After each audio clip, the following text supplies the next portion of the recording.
Thank you.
आपल्या श्री क्षेत्र आरेवाडी या गावामध्ये या ठिकाणी श्रीराम वारकरी शिक्षण संस्था आरेवाडी प्रख्यात असणारी आणि नावारूपाला आलेली आपली संस्था, या संस्थेच्या प्रांगणामध्ये प्रथमच सोहळा नारी शक्तीचा गेली 15 वर्ष झाले संगीत गाथा पारायण इथं चालू आहे. हे वर्ष 15वे आणि 15व्या वर्षी नियोजन किती सुंदर आहे पहा. अगदी सातारा जिल्ह्यात पहिल्यांदाच म्हटलं तरी चालेल. संयोजक, आयोजक, नियोजक, वादक, गायक सर्व काही महिला. पूर्ण आणि पूर्ण आदिमाया शक्तीच्या स्वाधीन केलेला हा हरिनाम सप्ताह. आणि दुसरी गोष्ट, गेल्या 47 वर्षांमध्ये आरेवाडी या ठिकाणी कधीच महिलेचं कीर्तन झालं नाही.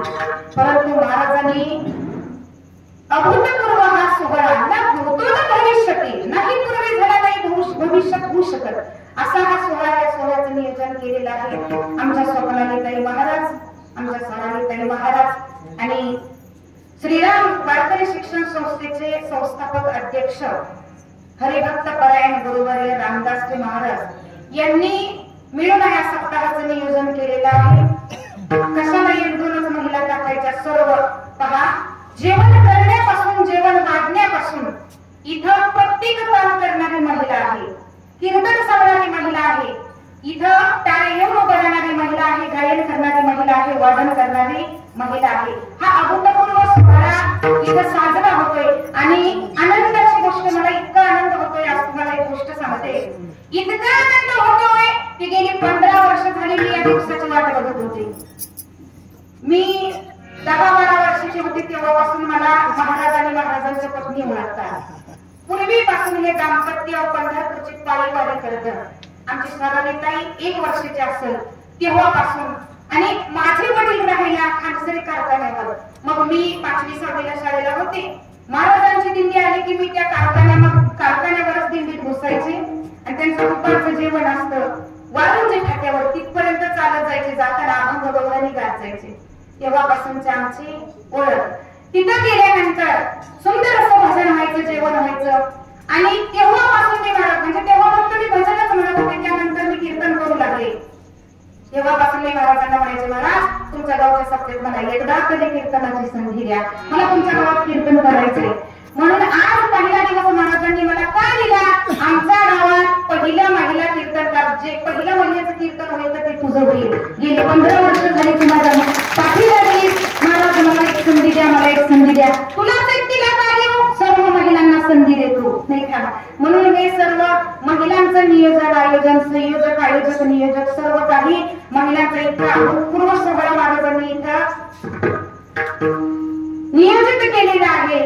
फक्त आणि फक्त महिलांसाठी आणि फक्त आपल्या सर्वांसाठी. पहा, महिला किंवा स्त्री म्हणजे आदिमाया शक्तीचा अवतार. मग आज पहिलाच दिवस आहे. पहिल्या दिवशी काय असते, पाया रचणी असते, बरोबर.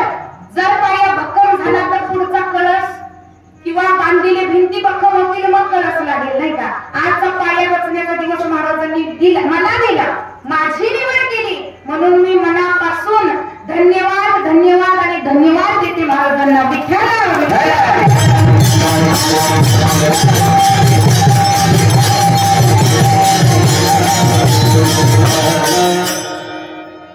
फक्त सातारा जिल्ह्यातच नव्हे, 20 संस्था असतील सातारा जिल्ह्यामध्ये, शिक्षण संस्था, वारकरी शिक्षण संस्था. फक्त सातारा जिल्ह्यातच नव्हे, अखिल महाराष्ट्रामध्ये आपल्या संस्थेचा पहिला नंबर लागतो. आणि हे मी स्वतः अभ्यासलेलं आहे, हे मी स्वतः सर्च केलेलं आहे. कारण आम्ही ऑल महाराष्ट्र फिरतो, रोज कीर्तन करतो, रोज जाईल तिथं नाव ऐकतो आपल्या संस्थेचं. म्हणून अखिल महाराष्ट्रामध्ये 1 नंबरच्या असणारी संस्था म्हणजे आरेवाडीची श्रीराम वारकरी शिक्षण संस्था. आता इतका गोड हा सोहळा आहे, इतका अभूतपूर्व हा सोहळा आहे, आदिमाया शक्तीचा हा सोहळा आहे. म्हणून आपण आपल्या कीर्तनाला आदिमाया शक्तीलाच बोलवूया. ये हंसावरती बसून शारदे, मयुरावरती बसून, ये हंसावरती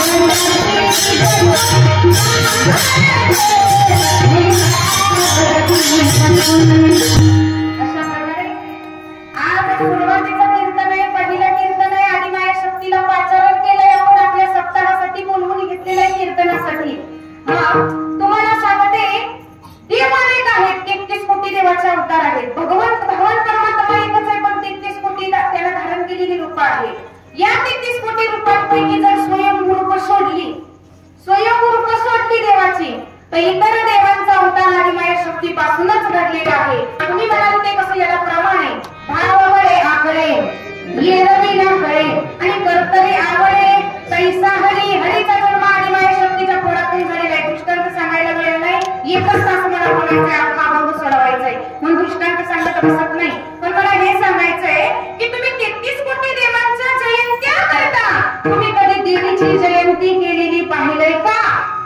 तुम्ही पाहिले का देवीची जयंती करतात का कधी नाही? का नाही करत? त्याच्या पाठीमागे कारण आहे. कारण ती पूर्वी होती, आता पुढे जाणार आहे. आली कुठून? अनादि निर्गुण निर्गुण 33 कोटी देवांपैकी अनेक देवांच्या जयंत्या तुम्ही पाहिल्या. अगदी भगवान परमात्म्याचे 10 अवतार सांगितले शास्त्रामध्ये. मच्छापासून चालते नरहरी पर्यंत झाले त्राते. वाणी त्रेती परशुराम तिसरा श्रीराम सीतापती. ऐसे हे अवतार सात मगतो स्वापारीचा पाठवा. श्रीकृष्ण कलिबाजी बौद्ध नवा. अक्षर बोलला का? कलंकी पुढे दाहवा. तुम्ही म्हणाल महाराज 40-40 वर्षाची पोरं पडून नाही का लग्न जमना आणि मंगल असतं का? नाही हो. भागवतात भगवान परमात्म्याचे सांगितलेले 10 प्रकार मी तुम्हाला सांगितले, अवतार मी तुम्हाला सांगितले. या 10 अवतारांना सुद्धा काय आहे? जयंती आहे. प्रत्येक अवताराची जयंती आहे. पण आदिमाया शक्तीची जयंती कधी नाही. दुसरं तुम्हाला सांगते, 33 कोटी देवांपैकी कुठल्याही देवाला हात मारा लगेच धावून येणार नाही, कधीच नाही. कारण आपली भक्तीच कशी आहे. सोमवारी महादेव, मंगळवारी आदिमाया, बुधवारी विठ्ठल, गुरुवारी दत्त, शुक्रवारी अंबिका माता आणि शनिवारी बजरंगबली, रविवारी कोण? सगळे खतावणे देव नाही का? ज्या देवाचं पुढे बाळ येतं ते सगळे रविवारी नाही का? ज्योतिबा, भैरबा, मसोबा वगैरे वगैरे. असो आपण रोज एका देवाला एक वार वाटून दिला, त्यामुळे कुठलाच देव आपल्या संकटाला कधी धावत नाही. सोमवारच्या देवाला हाक मारली तर सोमवारचा देव म्हणतो जाईल की मंगळवारचा, मंगळवारचा म्हणतो जाईल की बुधवारचा. एकही देव आपल्या संकटाला धावून येत नाही. पण एखाद्या वेळी तुम्ही जर त्या माझ्या आदिमाई शक्तीला हाक मारली संकट समयी तर ती मात्र लगेच त्वरित धावून येते. मग तिला हाक कशी मारायची? उदे जो अंबे उदे अशी हाक मारली तर मात्र ती आल्याशिवाय राहणार नाही. आली नाही ना कुणाच्या अंगात नाही काय कीर्तन बंद करायला राहायचं नाही का? तशा प्रकारे ही आदिमाई शक्ती त्वरित धावून येणारी, लवकर धावून येणारी आहे. म्हणून तिचा आज काय आहे? नारी शक्ती सोहळा नाही का? काय आहे? अभूतपूर्व हा पारायण सप्ताह सोहळा, संगीत गाथा पारायण सोहळा. या सोहळ्यामध्ये या आदिमाई शक्तीला प्राधान्य दिलेलं आहे. बाय बापू, हे फक्त आणि फक्त तुमच्या आमच्यासाठी आहे. बरं, कीर्तन रूपी सेवेकरता निवडलेला अनंतपती ब्रह्मांड नायक, ही होशी सुप्रसिद्ध मानले जाणारे साधू, जगतवंदे जगद्गुरु, वैराग्याची मूर्तिमंत पुढे ज्यांना समजलं जातं, जे विषय विध्वंसक आहेत असं म्हटलं जातं, असे संत श्रेष्ठ जगद्गुरु जगतवंदे तुकोबरायांचा नामवर पाठातील नामाचं महत्व सांगणारा आणि नामस्मरण केल्यानंतर त्यांना आलेले अनुभव सांगणारा, तुम्हाला आम्हाला नामस्मरण का करायचं असतं ते सांगणारा, अर्थातच नामवर पाठातील 4 चरणाचा सर्वांच्या परिचयाचा सोपा असा रंग सेवेकरता निवडलेला आहे. विठ्ठल सदा नाम घोष करो हरी कथा. पहा, इथं पहिला शब्द आहे सदा. सदा म्हणजे सतत. नामघोष, जर तुम्ही तुमच्या आयुष्यात सतत नामघोष कराल, भगवत नाम चिंतन कराल तर तेने सदा चित्ता समाधान. सतत नामचिंतन कराल तरच तुमच्या चित्ताला सतत नामस्मरण, सतत समाधान मिळेल. यावर सृष्टीवरती प्रत्येक जीवाची धडपड चाललेली आहे माय बापू, एकाच गोष्टीसाठी. कोणती गोष्ट? चित्ताला समाधान पाहिजे. आणि त्या समाधानासाठी हा जीव तळमळतोय, तडफडतोय, नको त्याच स्तराला जातोय. कशासाठी? समाधान मिळवण्यासाठी. पण आपण जिकडं भडकलोय, जिकडं बोलतोय तिकडं समाधान नसून भगवत नाम चिंतनात समाधान आहे. हे जगद्गुरु तुकोबराय स्वतःच्या अनुभवावरून प्रस्तुत बंधन सांगतात. सदा नाम घोष करो हरी कथा. आता थोडा अध्यात्माकडे बोलूया. वास्तविक पाहिलं असता आपल्या प्रत्येकाकडे 4 वाणी आहेत.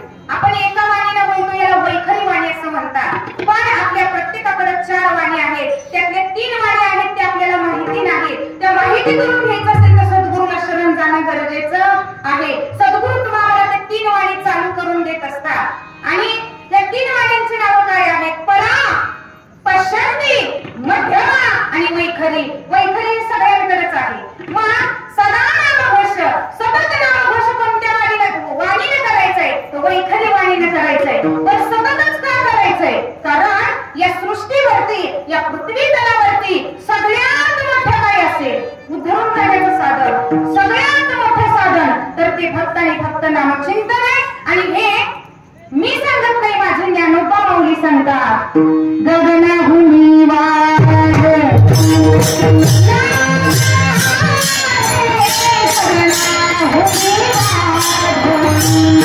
ज्ञानदेव निवृत्तीशी चाड गगनाभूमी वाद नाम आहे.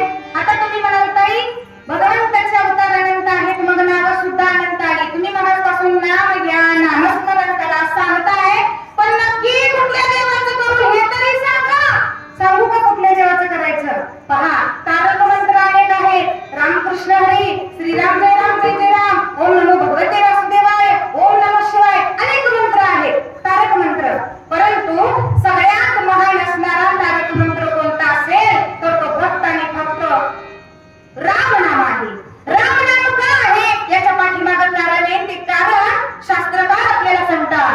रकारोच्चार मात्रेन बहिर निर्याति पाठकम पुनःप्रवेश भावेच मकारस्तु कपाटवत. या श्लोकाचा अर्थ असा, जेव्हा आपण राम हा शब्द आपल्या मुखाने उच्चारत असतो तेव्हा राम म्हटलं की आपलं तोंड उघडलं जातं. तोंड उघडलं की आतील सगळी पापं बाहेर निघून जातात. तुम्ही म्हणाल राम असल्यानंतर तोंड उघडतं, आतील सगळी पापं निघून जातात. मग म्हणायची काय गरज आहे? मग कशासाठी म्हणायचं? बाहेर गेलेली पापं पुन्हा आतमध्ये येण्याची शक्यता असते. म्हणून एकदाशी म्हणून तोंड मिटून घ्यायचं. बाहेरच्या पापाला आत यायला एंट्री नाही, म्हणून मकार वस्तू का पाठवत. म्हणून तुम्ही रामाचं नाव घ्या. अडहण्यातला अडहणी, पापीतला पापी वैकुंठाला जाऊ शकतो फक्त आणि फक्त राम नामाने. म्हणून तुम्ही काय करा? करू नका काय, विसरू नका नाम. करू नका विसरू नका नाम. काय होतं सतत नामचिंतन केल्यावर? सदा नामघोष सांगितलंय. काय होतं? नामचिंतनाने जळती सकळ पापे, मार्ग होती सोपे वैकुंठीचे, वैकुंठीचे. करू नका काय, विसरू नका. काहीच करू नका, फक्त आणि फक्त भगवत नामचिंतन करा. अरे राम नामाने निर्जीवानी मोठाले दगड पाण्यामध्ये तरले. तुम्ही असे हडामासाची माणसं आहोत, आपण का नाही करणार? म्हणून भगवत नामचिंतन करा. रामकृष्ण हरी म्हणा. बाबाजी आपुले सांगितले नाम, मंत्र दिला राम कृष्ण हरी, नाही का? जगद्गुरु तुकोबारायांनी स्वतःचा अनुभव सांगितला की मला सुद्धा रामकृष्ण हरी हा मंत्र दिलेला आहे आणि तुम्ही सुद्धा या मंत्राचा नामघोष करा. पहा, या कलियुगामध्ये तारक गोष्ट कोणती असेल तर ते नामस्मरण आहे. यज्ञ याग करून इथं मोक्षाची प्राप्ती होत नाही. आतापर्यंत 4 युग होऊन गेली. सत्ययुग, द्वापारयुग, त्रेतायुग आणि आता चालू असणारा कलियुग. सत्ययुगात माणसाचं आयुष्य 1 लाख वर्षाचं होतं. द्वापारयुगात त्याच्यावरचं एक शून्य गेलं 10,000 वर्ष झालं. त्रेतायुगात त्याच्यावरचं एक शून्य गेला 1,000 वर्ष झालं. आणि आता चालू असणाऱ्या कलियुगात त्याच्यावरचाही एक शून्य गेला म्हणजे किती? 100 वर्ष झालं. ज्या कलियुगात ते लोकांना 1 लाख वर्ष, ज्या सत्ययुगात ते लोकांना 1 लाख वर्षाचं आयुष्य होतं, ते लोक मोक्ष प्राप्ती करता यज्ञ करायचे. एकच यज्ञ इतका मोठा करायचे की तो एक यज्ञ 10,000 वर्ष चालू असायचा. आणि त्या यज्ञामध्ये हत्तीच्या सोंडीने सतत तुपाची धार ओतली जायची. विचार करा, कशासाठी करायचे? मोक्ष मिळवण्यासाठी. जर 1 लाख वर्ष आयुष्य असणारे लोक 10,000 वर्षाचा यज्ञ मोक्ष प्राप्ती करता करत असतील तर तुम्ही आम्ही 100 वर्ष आयुष्य असणारे लोक आपल्याला विमान एका महिन्याचा तरी केला पाहिजे. पण आपण करू शकत नाही. आपल्याला भातावर खायला तूप मिळत नाही, नाही का?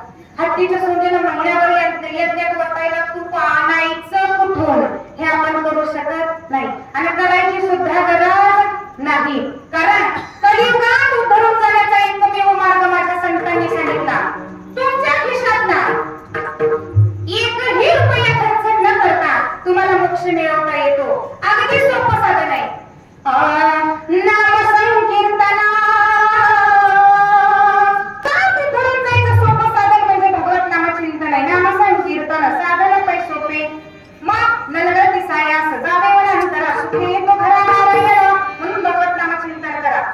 धर्मराजाची सभा भरली. नामस्मरण कलियुगात किती महत्वाचं आहे हे सांगणारा दृष्टांत ऐका. धर्मराजाची सभा भरली आणि त्या सभेमध्ये भगवान श्रीकृष्णाला प्रमुख पाहुणे म्हणून बोलावलं. बोलवत असताना खूप मोठे वेदांत जाणणारे विद्वान महापंडित त्या ठिकाणी आलेले होते.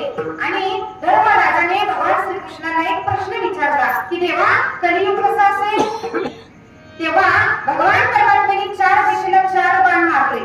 4 दिशेला पूर्व पश्चिम उत्तर दक्षिण 4 बाण सोडले आणि 5 पांडवांना 4 पांडवांना सांगितलं या प्रत्येक दिशेला एका जाऊन ते बाण घेऊन या आणि येताना काय दृश्य दिसेल ते आम्हाला सांगा. असं म्हटल्यानंतर 4 पांडव गेले.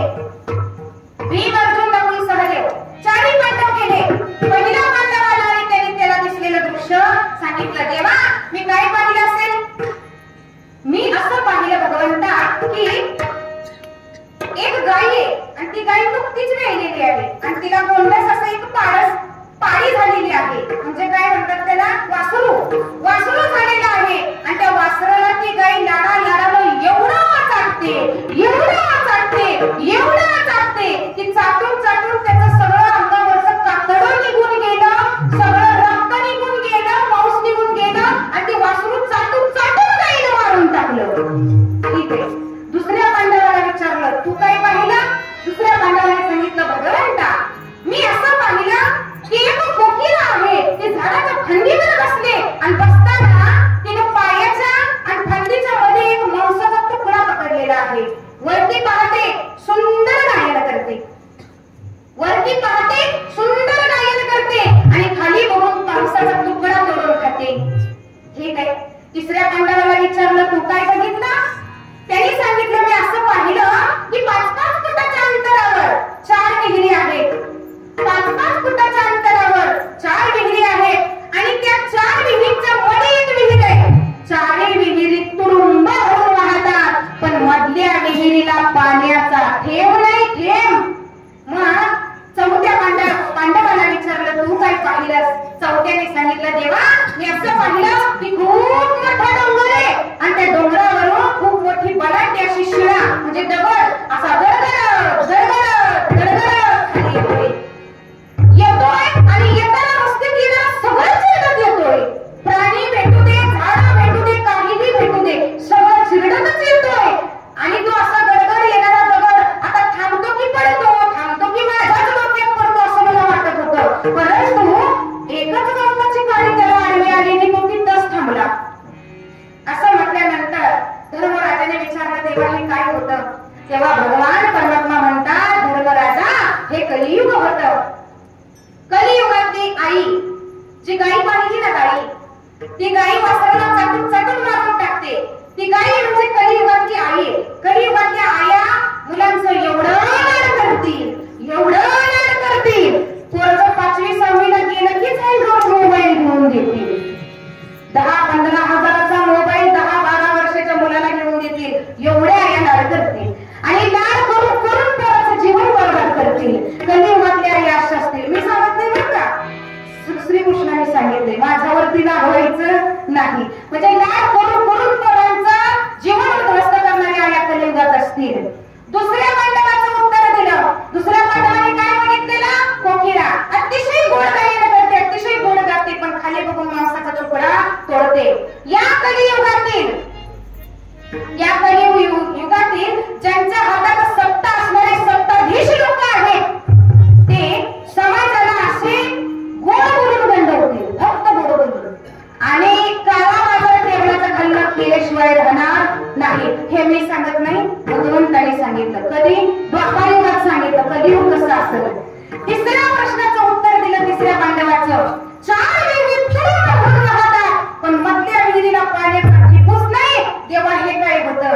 कलियुगात जर 5 भाव असतील सख्खे 5 भाऊ 14 जण सोन्याचा वास खातील पण एकाला भीक मागायला लावल्याशिवाय राहणार नाही. असतील. तो जर भिकारी असेल ना तर एक घास सुद्धा त्याला मिळू देणार नाही किंवा त्याची दया त्याला येणार नाही. लोकांनी विचारलं ना, काय रे चौघांच्या मागे आहेत, हा झोपडीत राहतो? हो, तो त्याच्या कर्माने मरतोय, तो त्याच लायकीचा आहे असे म्हणतील. हे भगवंतांनी सांगितलं, मी नाही. कलियुग कसं असेल? बर, चौथ्या पांडवांनी विचारलं, ते डोंगरावरून आलेली शिळा त्याचं काय झालं देवा? देवाने सांगितलं, अरे डोंगरावरून आलेली शिळा म्हणजे कली आहे, कली. आणि तो कलियुगातल्या लोकांना संपवल्याशिवाय राहणार नाही. आणि त्या कलीवरती मात करायची असेल तर नामचिंतन रूपी काळी आडवी आणली पाहिजे. त्याच काळीला तो कली अडकून राहील, अन्यथा कशालाही तो अडणार नाही. म्हणून आपल्या जीवनामध्ये नामस्मरण खूप महत्वाचं आहे, अतिशय महत्वाचं आहे. विठ्ठल विठ्ठल म्हणून इथं महाराज म्हणतात, सदा नाम घोष करू हरी कथा, तेने सदा चित्ता समाधान. पहा, सदा नामचिंतन केलं तर सदा चित्ताला समाधान मिळेल. सतत नामचिंतन केलं तर सतत चित्त तुमचं समाधानी राहील. चित्त म्हणजे मन, आणि या चित्ताच्या 4 अवस्था आहेत: क्षिप्त, विक्षिप्त, एकाग्र आणि निरुद्ध. पुन्हा एकदा सांगते ऐका. प्रत्येकाच्या चित्ताच्या 4 अवस्था असतात: क्षिप्त, विक्षिप्त, एकाग्र आणि निरुद्ध. यात क्षिप्त आणि विक्षिप्त चित्ताची लोक कधीच परमार्थ करू शकत नाहीत.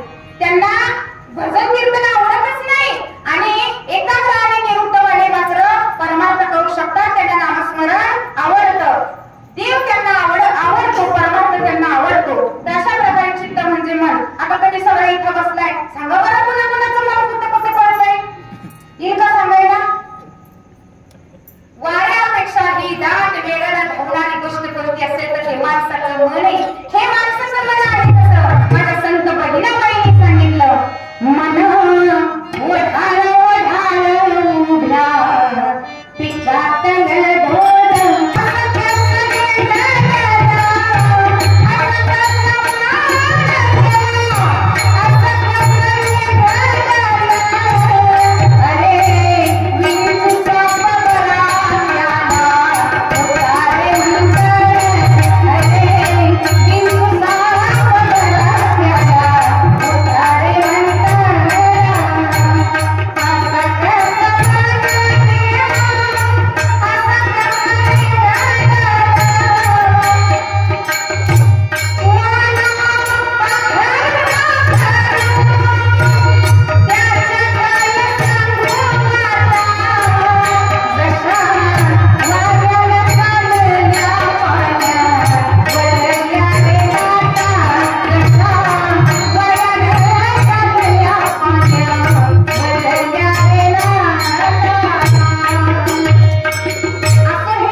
भोंग्याची उपमा दिली.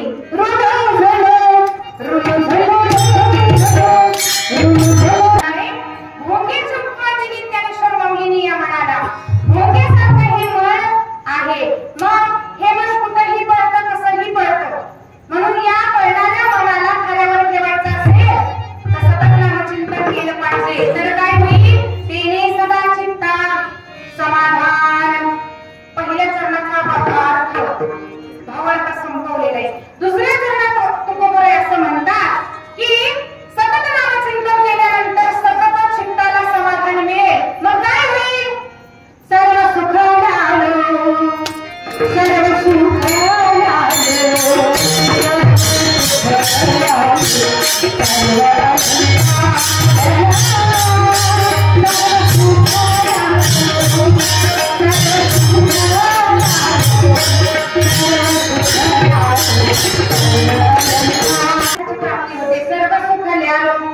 सर्व अलंकार. आता सुखाची व्याख्या ही प्रत्येकाची वेगळी असते. पण सुख म्हणजे नक्की काय असतं?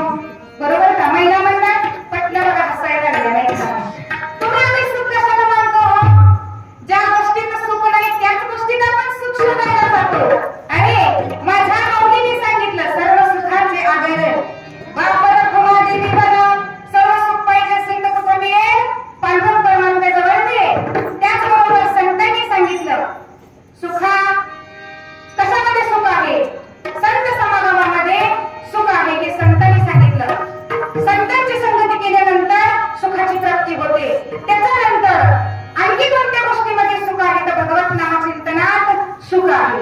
या 3 गोष्टीमध्ये सुख आहे. हे भगवान परमात्मा संतांनी सांगितलं. भगवान परमात्म्यात सुख आहे, संतांच्या संगतीत सुख आहे आणि देवाच्या नामचिंतनात सुख आहे. परंतु संतांनी ज्या गोष्टीत सुख नाही असं सांगितले त्याच गोष्टीत आपण सुख शकतो. ती गोष्ट कोणती? दुःख बांधवडी आहे हा संसार, सुखाचा विचार नाही मोठे. अरे दुःखाने आतापर्यंत भरलेला हा संसार आहे. त्या संसारात तुम्ही आम्ही सुख शोधायला जातो मिळेल का? पण आहे किती संसारात सुख? सुख पाहता जवा पाडे, दुःख पर्वता एवढे. तिला एवढं सुख आहे संसारात आणि पर्वत एवढं मोठं दुःख आहे संसारात, तरी सुद्धा आपण सुख तर शकतो, संसारातच शकतो, पण संसारात सुख नाही. अरे माझ्या संतांना सुद्धा संसार करता आला नाही, नवे संसारात सुख सापडले नाही. संसाराचा पिता करून घ्या करिता या सेवा कुटुंबाची जगद्गुरु तुकोबाराय म्हणतात. आपण ज्या संसारात सुख शोधायचा प्रयत्न करतो त्या संसारात अजिबात सुख नाही. तुम्हाला संसारात सुख आणायचं असेल तर मी सांगते ती एक गोष्ट करा. महिला मंडळ पहा, अपूर्ण सोहळा फक्त आणि फक्त आपल्यासाठी म्हणून फ्रेश राहायचं. अगदी हसत मुखाने कीर्तनात बसायचं. मला सांगा झोप कोणाला आणि कीर्तन ऐकताना पाठीमागे हात वर करा. कुणाला झोप आणि महिला मंडळ आणि ना नाही ना? आता तुम्हाला सांगते आजचा पहिला दिवस आहे म्हणून सांगते, म्हणजे उद्यापासून तुम्ही स्वतःमध्ये बदल करा. झोप येणं ही चांगली गोष्ट नाही. कीर्तनात झोप कोणाला येते? गावातल्या सगळ्यात मोठ्या पापल्याला, ज्याने एवढं पाप करून ठेवलं की ते पाप कीर्तन ऐकूच येत नाही. दुसरी गोष्ट, कीर्तनात झोपी तुकडे करतो त्याला कधीच पाप लागत नाही, त्याच्या शेजारी बसणाऱ्याला लागतो. म्हणून काय करायचं? आपल्या शेजाऱ्यावर लक्ष ठेवायचं कीर्तन संपेपर्यंत. आणि जर पेंगत असलं तर चिमटे काढून ठेवायचं. त्याला सांगायचं बाबा रे तुझ्यामुळे मला पापाची भरती नको, नाही का? म्हणून कीर्तनात झोप येणं ही चांगली गोष्ट नाही, म्हणून कीर्तनात कधी झोपायचं नाही. तर स्त्री म्हणजे आदिमाया शक्तीचा अवतार आहे. स्त्रीच्या जीवनामध्ये एवढं दुःख आहे पण ते दाखवून देत नाही. सहन शक्तीचं दुसरं नाव म्हणजे स्त्री आहे आणि त्यागाची मूर्ती म्हणजे स्त्री आहे. बघा हो स्त्रियांना, हा सोहळा आपला म्हणून मी तुम्हाला सांगते की आपल्याला भगवंताने किती कसं बनवलेलं आहे. आपण जेव्हा जन्माला येतो मुलगी म्हणून तेव्हा घरातले सगळे म्हणतात परक्याचं घर म्हणतात की नाही? बापाचं घर म्हणजे आपलं घर असतं का हो? तुम्हाला कधी तुमचा भाऊ तुमची कधी भाऊजाई म्हटली का ताई हे तुमचंच घर आहे? कधीच नाही. आपल्या वडिलांनंतर ते आपल्या भावाचं असतं, आपलं असतं का? नाही. ज्या घरामध्ये आपण माप ओलांडून संसार करायला जातो लक्ष्मीच्या पावलानं, त्या नवऱ्याच्या घरचे कधी तुम्हाला आपल्याला म्हणतात का हे तुझंच घर आहे? शक्य नाही. आपल्या नवऱ्याचं असतं, नवऱ्यानंतर आपल्या मुलाचं होतं, तेही घर आपल्याला असतं. आपल्याला म्हणतात परकी पोरगी घरात आली. काय म्हणतात? परकी पोरगी घरात आली. मग आपल्याला घर घर आहे का? महिला मंडळ बोला, आहे का घर आपल्याला? नाही. जन्मल्यापासून मरेपर्यंत आपल्या सुखाच्या ओझळी दुसऱ्यावरती उधळणारी स्त्री आहे. कधी स्वतःचा विचार करत नाही बिचारी. एक रुपया साठवती आणि संसारामध्ये जर आपल्या पतीला कोणतं संकट आलं तर साठवलेले सगळे पैसे देऊन टाकते, नाही का? आदिमाया शक्तीचं दुसरं रूप स्त्री आहे आणि त्यागाची मूर्ती म्हणजे स्त्री आहे. तसं पाहायला गेलं तर आपल्या सर्व वनवास जगात दुसऱ्या कुणाचा नाही. तुम्ही म्हणाल ते कसं? खरी गोष्ट आहे मी सांगते पहा. तुम्ही म्हणाल ते कसं? पहा, आपण यांच्यासाठी लक्ष्मीच्या पावलानं यांच्या घरात माप ओलांडून जातो. हे देतात का आपल्याला लक्ष्मीचा दर्जा? बोला महिला मंडळ, देतात का? 100 आमच्या महाराजांसारखं, नाही का? आणि ज्या पतीने आपल्या पत्नीला लक्ष्मी समजली ना त्याच्या घरी कधीच पैसा पाण्याची कमी पडणार नाही. लक्ष्मी पाणीच होणार देणार ठेवा. म्हणून तुमच्या घरच्या स्त्रिया तुम्ही सुखी आणि समाधानी ठेवा. मग ती तुमची मुलगी असेल, तुमची आई असेल, तुमची बहीण असेल, तुमची पत्नी असेल, तुमची आजी असेल, कोणत्याही रूपातली स्त्री जर तुमच्या घरात हसत खेळत आणि आनंदी असेल ना, घरात पैशाची कधीच कमी पडणार नाही. हे मी सांगत नाही, समुद्रशास्त्र या ग्रंथामध्ये सांगितलेलं आहे. म्हणून स्त्रियांचा सन्मान हा केलाच पाहिजे. आदिमाया शक्तीचं ते दुसरं रूप आहे. तुम्हाला बघायचंय का त्यांचा तुमच्यावर किती जीव असतो? अरे त्या जेव्हा तुमच्या होता अक्षता डोक्यावरती पाडून माप ओलांडून तुमच्या घरामध्ये येतात तेव्हा त्यांच्या स्वतःच्या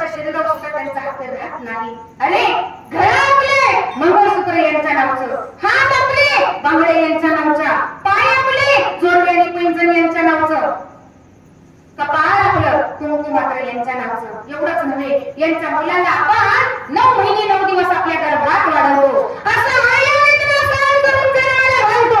बाळंत या शब्दाचा दुसरा अर्थ असा होतो, बाळ जन्माला घालत असताना यदा कदाचित आईचा अंतही होऊ शकतो, म्हणजे बाळंत. एवढी मोठी रिस्क उचलून आपण मुलांना जन्माला घालतो, पण त्या पोराचं नावापुढं नाव सुद्धा आपलं नसतं. का असतं मला सांगा? नवऱ्याचंच असतं. म्हणून म्हटलं आपल्यासारखा वनवास जगात कुणाचा नाही. शेवटपर्यंत जन्मल्यापासून मरेपर्यंत दुसऱ्यासाठी चंदनासारखी झिजणारी स्त्री असते. दुभंगली धरणी माता फाटले आकाश, कधी संपणार नारी तुझा वनवास, कधी संपणार नारी तुझा वनवास. दुसरी गोष्ट तुम्हाला सांगू का? आपल्या स्त्रियांना खुश करायसाठी दुसरं काही करायची गरज नाही. फक्त 2 गोष्टी करायच्या. कधीतरी आपल्या बायकोला म्हणत जा, कधीतरी तिची स्तुती करत जा, कारण स्त्रिया या स्तुतीप्रिय असतात, नाही का? स्त्रिया काय असतात? स्तुतीप्रिय. त्या तुमच्यासाठी उपास करतात. वटपौर्णिमेला वडाच्या झाडाला फेऱ्या मारतात आणि म्हणतात 7 जन्मी हाच पती मिळू दे. तुम्ही काय करता त्यांच्यासाठी? करता का उपास? घालता का वडाला फेऱ्या? तुम्हाला मात्र प्रत्येक जण मात्र गेले पाहिजे, नाही का? पण आमच्या माता मावल्या एकच पती मागतात. मग तो नशिबानं कुठल्याही कसाही पदरात पडलेला असू दे, तो आपल्या नशिबाचा भाग आहे. नवरा म्हणजे प्रसादाच्या शिऱ्यासारखा असतो, बरोबर ना? प्रसादाचा शिरा, याच्यात काजू बदामच घातले नाही असं आपण कधी म्हणत नाही. नवरा म्हणजे काय आहे? नशिबाने आपल्या पदरात पदरी पडलं, पवित्र झालं. पण स्त्रियांचा एक गुणधर्म असतो, आपला पती कसाही असू दे, 4 चौघात जर तुम्ही त्याचा अपमान केला तर तो कुठल्याच बाईला सहन होत नाही. तो होतो मला सांगा? कधीच नाही. कसाही पती असू दे, पण त्याच्या पतीला कोणी वाईट बोललं तर तिला कधीच चालत नाही. एवढं मोठं मनाचं सामर्थ्य आहे आदिमाई शक्तीचं, एवढं मोठं मनाचं सामर्थ्य आहे स्त्रीचं. ती आपला संसार काटकसरीने करत असते आणि आपल्या पतीला नेहमी सुख दुःखामध्ये साथ देत असते. पहा, मग तुम्ही काय करायचं? 92,000ला तुला सोनं झालंय, तुम्हाला सोनं कधीच मागणार नाही. आपल्याला माहिती आपल्या यांची धावपळ नाही का? त्यामुळे कोणी सोनं मागणार नाही. मग तुम्ही कधीतरी तुमच्या पत्नीची स्तुती करत जा, कधीतरी तिला म्हणत जा. सणावाराला तरी क्या खूप लगती हो, कधी सुंदर दिसती हो. काय करायचं? क्या खूप लगती हो, बड़ी सुंदर दिसती हो. पण कुणाला म्हणायचं? कुणाला? बायकोला. कुणाच्या? शेजाऱ्याच्या म्हणाल. मला शोधत येतील वळगावला, नाही का? आपल्याच बायकोची कधीतरी स्तुती करत जा, कधीतरी तिला म्हणत जा छान दिसतेस. कधीच कुठला पदार्थ खायला हॉटेलला जायची गरज पडणार नाही. सकाळ सकाळी उठल्या विचारलं नाश्त्याला काय बनवू? विचारावं नाही सांगा. फक्त एवढीच गोष्ट तुम्हाला करायची. स्त्रियांना आपली सुद्धा संसारात एक गोष्ट चुकते बरं का? छोट्या छोट्या गोष्टींवरून आपण भांडण करतो आणि भांडण करतो ती करतो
मग आता बायकोची विनंती आहे, आपल्या बायकोली पाहिजे.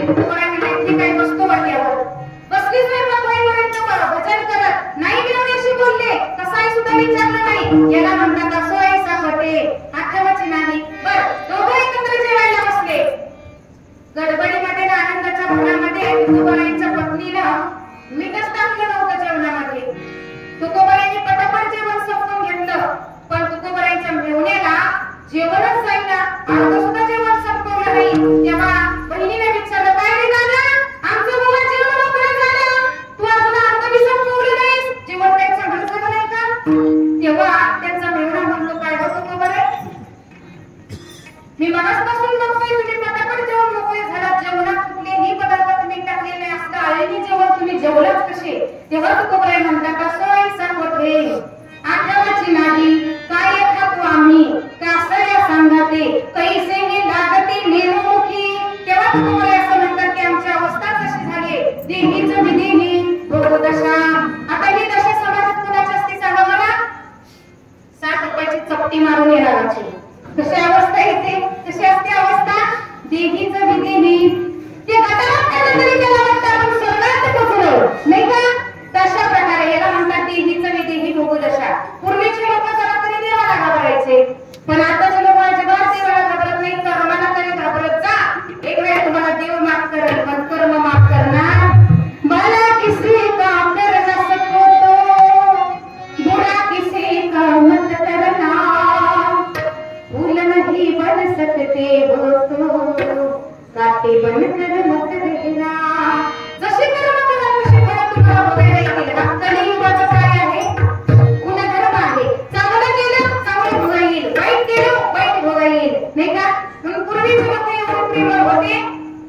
पूर्वी टाइमपास म्हणून भेटी खायला जायचं टाइमपास म्हणून भाकरी खायला जायची टाइमपास म्हणून भजन केलं जायचं. आपल्याकडे टाइमपास म्हणून मोबाईल आहे आणि त्याच्यावर आपलं मुंडकं निघत नाही. आपण याच्यामध्ये इतकं गुंततो देहीच विदेही भोगदशा नाही का. या मोबाईल मध्ये पबजी खेळणारे पोरं बघा दिवसभर नवा लाटा घातल्या तरी त्यांना कळत. मी स्वतः अनुभव घेतलाय कितीही हाका मारा कितीही देऊन त्यांना कळतच नाही देहीच विदेही भोगदशा नाही का. पूर्वीचा काळ कसा होता पहा. अतिशय प्रेमळ लोक होती. एक लोकगीत एक छोटस लोकगीत तुम्हाला म्हणून दाखवते. पूर्वीच्या लोकांच्या काळात काय फरक आहे. अंगावर अंग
लागल, कधी उचकी लागल, मग बशीतला चहा बशीतच, कपाटला कपाटच, आणि तोंडातला तोंडात नरड्यात सुद्धा उतरू देणार.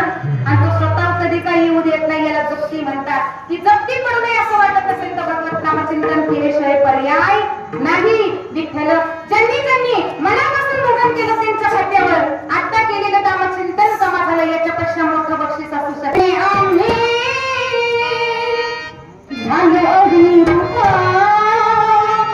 तुका म्हणे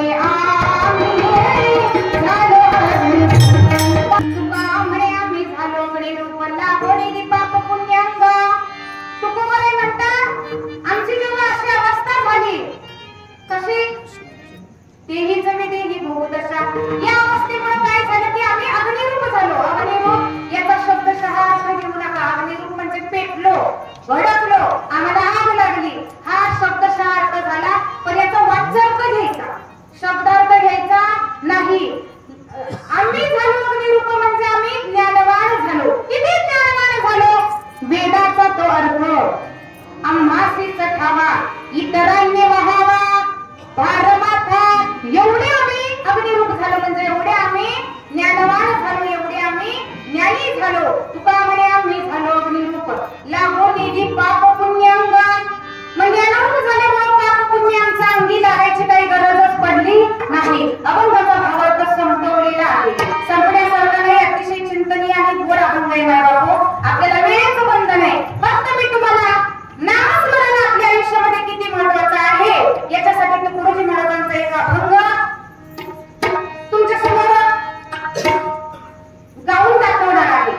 सर्वांनी शांततेत ऐकायचं. आपले कीर्तनाचं सार या अभंगात आहे.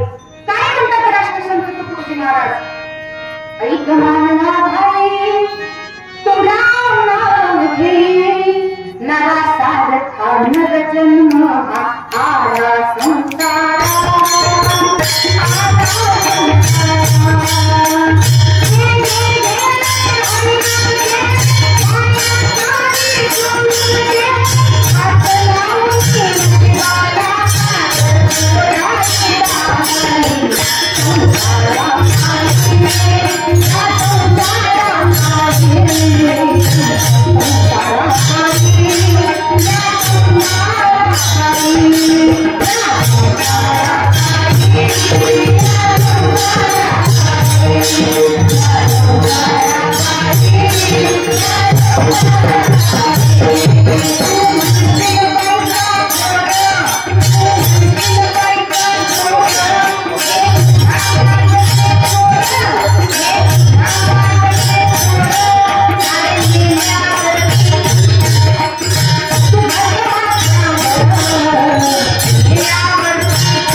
शेव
माझ्यासोबत उपस्थित असलेले अष्टपैलू कलाकार माझे वडील, पेटी मृदंग गायन सर्व काही नाही का.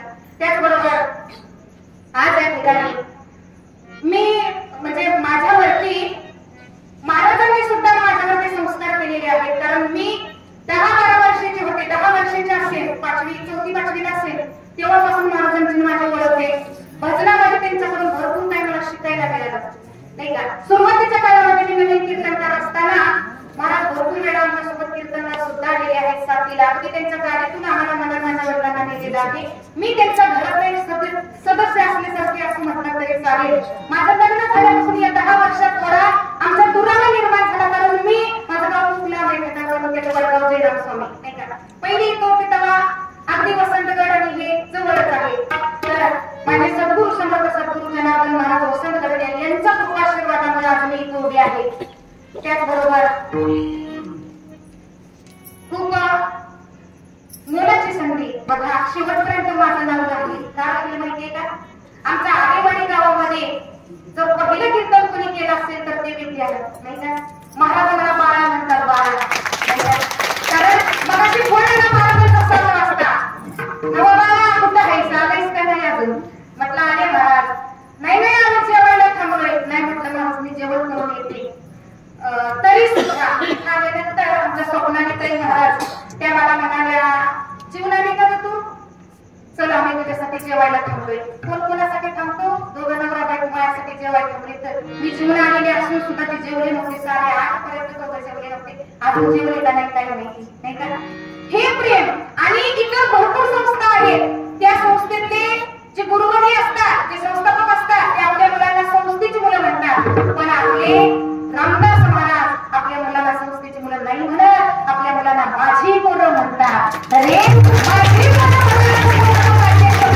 मुलं आहे रामदास महाराज. अरे वडीकर 4 लोकात रागवतील, तडातड बोलतील, थोडासा रागीक स्वभाव आहे, पण जिथं कडू औषध आहे तिथं गुण ठरलेला आहे नाही का. गोड तिथं गोड आणि कडू तिथं कडू. स्वतःच्या मुलाला सुद्धा कधी माफ करत नाही का. इतर मुलांना जसं शिक्षण तसं स्वतःच्या मुलांना, इतर मुलांना जशी शिक्षा तशी स्वतःच्या मुलांना नाही का. सगळ्या मुलांना स्वतःचा मानणारा संस्थापक अध्यक्ष एकमेव कोण आहेत, रामदास महाराज आहेत. भरपूर सुंदर असे संस्कार केले सर्व मुलांवरती. शिस्तप्रिय, अतिशय शिस्तप्रिय आहे. शिस्तबद्धपणा सगळ्यांच्या अंगी त्यांनी ठासून भरलेला आहे. आणि त्यांचा सौभाग्यवती ज्यांचं मुलाचं सहकार्य त्यांना आहे.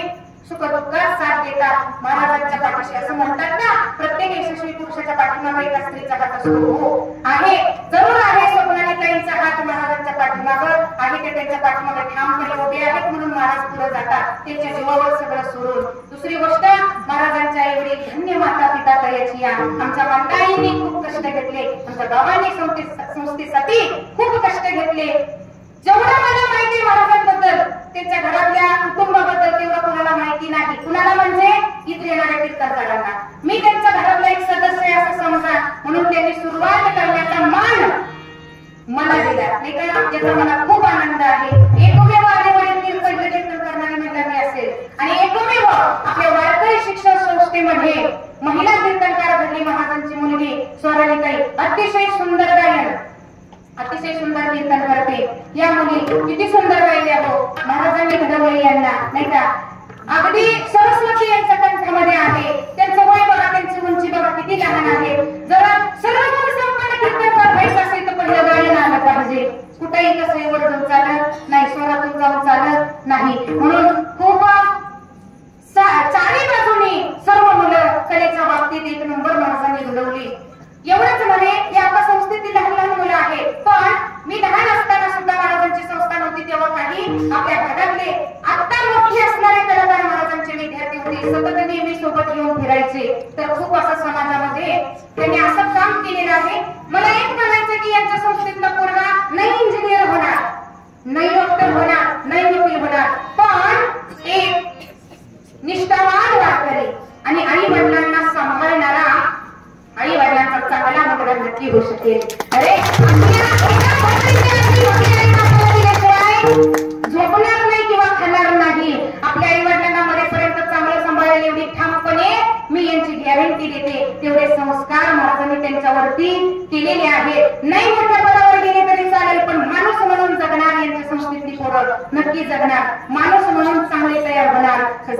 सेवा महाराजांचे चरणी अर्पण करते. बोलण्याच्या ओघामध्ये लहान तुम्ही मोठ्या कासे कदा चुकून वागणं तिकडे शब्द गेला असेल तुमचीच मुलगी समजा आणि माफ करा. झालेली सेवा तुम्हा सर्वांच्या चरणी अर्पण करते. सर्व महिला मंडळ असतील, पालक इथं असणाऱ्या संस्कृतीच्या मुलांचे पालक वर्ग इथं उपस्थित आहेत. तुम्ही सर्वजण असाल पहा, तुम्ही योग्य ठिकाणी तुमची मुलं टाकलेली आहेत. आपल्याकडून सुद्धा असे संस्कार घडणार नाही तसे महाजन संस्कार केले मुलावरती. झालेली सेवा तुम्हा सर्वांच्या चरणी अर्पण करते. ग्रामस्थ मंडळी असतील, पंचक्रोशीतील आलेली कीर्तनप्रेमी असतील, सर्वांची नावं घेऊ शकत नाही. आणि सर्व कलाकार मंडळी, मृदंगाचार्य, तबला वादक नाही का, साऊंडवाले सर्वांची नावं घेऊ शकत नाही का. झालेली सेवा सर्वांच्या चरणी अर्पण करून सेवेला पूर्ण विराम देते. त्याआधी